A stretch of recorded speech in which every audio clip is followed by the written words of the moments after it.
आज आपको कुव्वत बा का मुजर्रब नुस्खा बताता हूँ। नुस्खा ये है पोटली वाला नुस्खा, ये हमारे पास मशहूर है।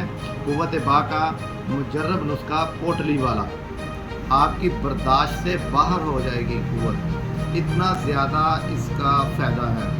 अज़ाए रैसा के लिए ये तो कमाल की चीज़ है। चोटी का नुस्खा है अज़ाए रैसा के लिए।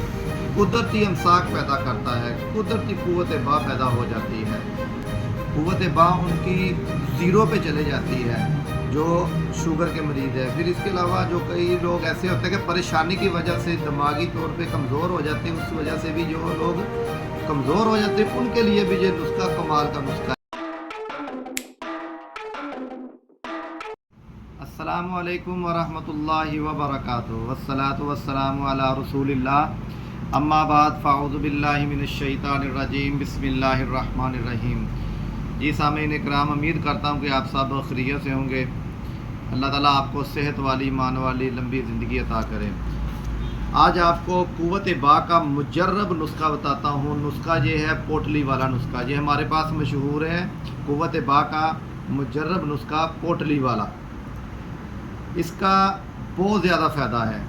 100% मुजर्रब ये नुस्खा है, 100% मुजर्रब नुस्खा। सिर्फ़ और सिर्फ एक हफ़्ते के इस्तेमाल से कुव्वत बा में इतना इजाफ़ा हो जाएगा कि आपको कुव्वत बा संभालना मुश्किल हो जाएगी, आपकी बर्दाश्त से बाहर हो जाएगी कुव्वत, इतना ज़्यादा इसका फ़ायदा है। अज़ाए रैसा के लिए ये तो कमाल की चीज़ है। चोटी का नुस्खा है अज़ाए रैसा के लिए। कुदरती अमसाक पैदा करता है, कुदरती कुव्वत बा पैदा हो जाती है। बहुत ही नुस्खा है। इस नुस्खे से इंतशार में बहुत ज़्यादा इजाफ़ा हो जाता है। ये नुस्खा बहुत ही कमाल का नुस्खा है। जो लोग लागर हैं, शुगर के मरीज़ हैं, शुगर के मरीज़ों के लिए भी ये नुस्खा बहुत ज़्यादा इफ़ेक्टिव नुस्खा है। जो शुगर के मरीज़ हैं उनकी कुव्वत बा में बहुत ज़्यादा कमी आ जाती है, कुव्वत बा उनकी ज़ीरो पे चले जाती है जो शुगर के मरीज़ है। फिर इसके अलावा जो कई लोग ऐसे होते हैं कि परेशानी की वजह से दिमागी तौर पे कमज़ोर हो जाते हैं, उस वजह से भी जो लोग कमज़ोर हो जाते हैं उनके लिए भी ये नुस्खा कमाल का नुस्खा है। इसको थोड़ी सी स्ट्रगल ही आपको करनी पड़ेगी, इंशाल्लाह ये बहुत ही फ़ायदा देगा। अब हम नुस्खे की तरफ आते हैं। अजवैन खरासानी है, अजवैन खरासानी, उसको आपने पहले लेना है, 2 तोले ले लेनी है। उसको अच्छे तरीके के साथ साफ़ कर लेना है, छाननी के साथ साफ़ कर लें, किसी बर्तन के अंदर डाल के उसको ऐसे छट के इस्तेमाल साफ़ कर लें, यानी कि उसकी सफाई अच्छे तरीके के साथ करनी है।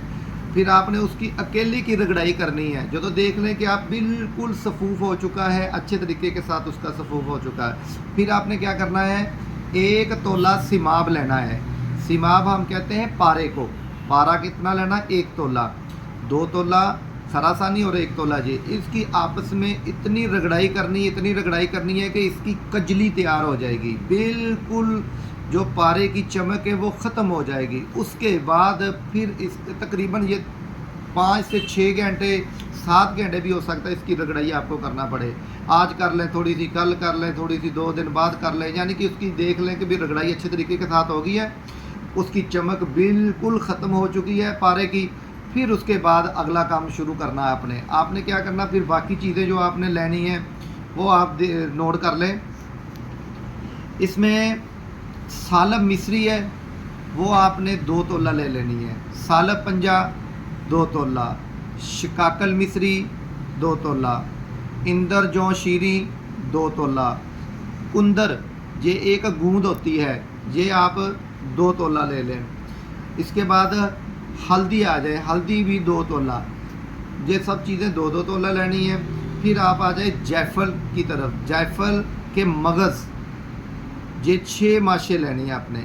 जलवत्री 6 माशे, जलवत्री 6 माशे। अक्करकरा 6 माशे, जोंद बदस्तर 3 माशा, रेगमाई 3 माशा, ज़ाफ़रान 6 माशे। और इसमें जो बहुत अहम चीज़ें हैं वो इसके अंदर आ जाए कस्तूरी, वो आपने लेनी है 2 रत्ती। इसके बाद आ जाए अंबर, ये भी आप ले लें 2 रत्ती। हर चीज़ जितनी भी है इन सब चीज़ों को अच्छे तरीके के साथ कुट लें। छानना नहीं है, इसको अच्छे तरीके के साथ आपने कुट लेना है। और करना क्या है, जो आपने कजली तैयार की होगी उसके अंदर फिर आपने इसको डाल लेना है। डाल के अच्छे तरीके के साथ इसको आपस में मिक्स कर लेना है। मिक्स करने के बाद आपने क्या करना है, एक कपड़ा लेना है सफ़ेद कलर का। सफ़ेद कलर का आपने कपड़ा लेना हो, वो मोटा, बारीक ना हो, मोटा हो। यानी कि कह ले जो गर्मियों वाले कपड़े होते हैं वो बारीक होते हैं और सर्दियों वाले मोटे होते हैं। सफ़ेद कलर का आपने मोटा कपड़ा लेना। उसके अंदर ये सारी चीज़ें जो आपको मैंने बताई हैं वो उसके अंदर डाल के एक पोटली तैयार कर लेनी है आपने। पोटली नमा एक तैयार हो जाएगी।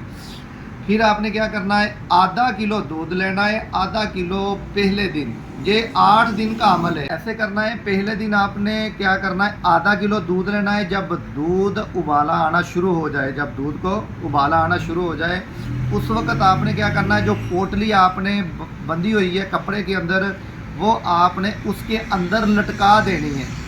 1 मिनट तक आपने वो पोटली को उसके अंदर लटकाई रखना है, यानी कि उबाला आता रहे।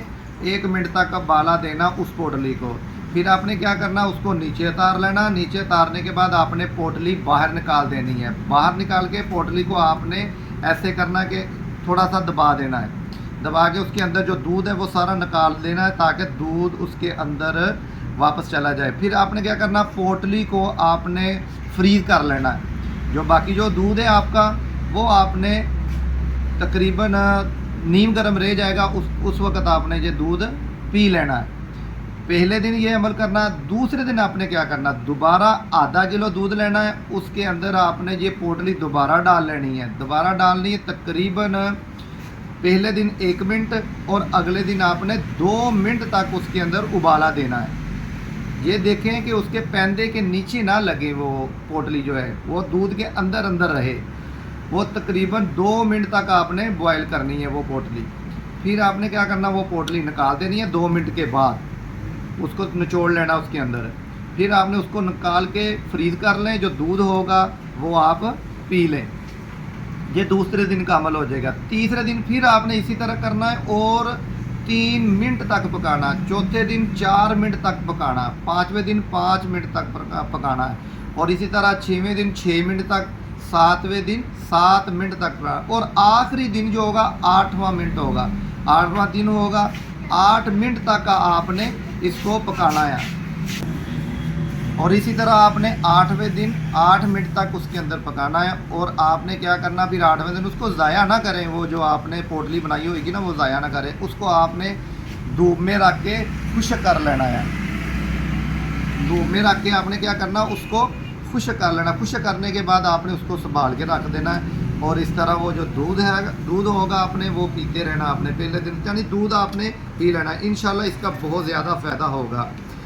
आपकी इंशाल्लाह क़ुव्वत बर्दाश्त बहुत ज़्यादा बढ़ जाएगी। और इसी तरह आपकी अमसाक में बहुत ज़्यादा फ़ायदा होगा। अगर आप अल हाफ़िज़ दवाखाना की कोई मेडिसन बनी बनाई मंगवाना चाहते हैं, इंशाल्लाह बज़रिया डाक आपकी दहलीज पर पहुंच जाएगी। आपकी स्क्रीन पर हमारे दवाखाने का नंबर चल रहा है, आप हमें कॉल करें, आपको इंशाल्लाह दवाई पहुंचा दी जाएगी। अगली वीडियो के साथ हम बहुत जल्द हाज़िर होंगे। तब तक के लिए इजाज़त दीजिएगा। दुआओं में याद रखिएगा। अल्लाह हाफ़िज़।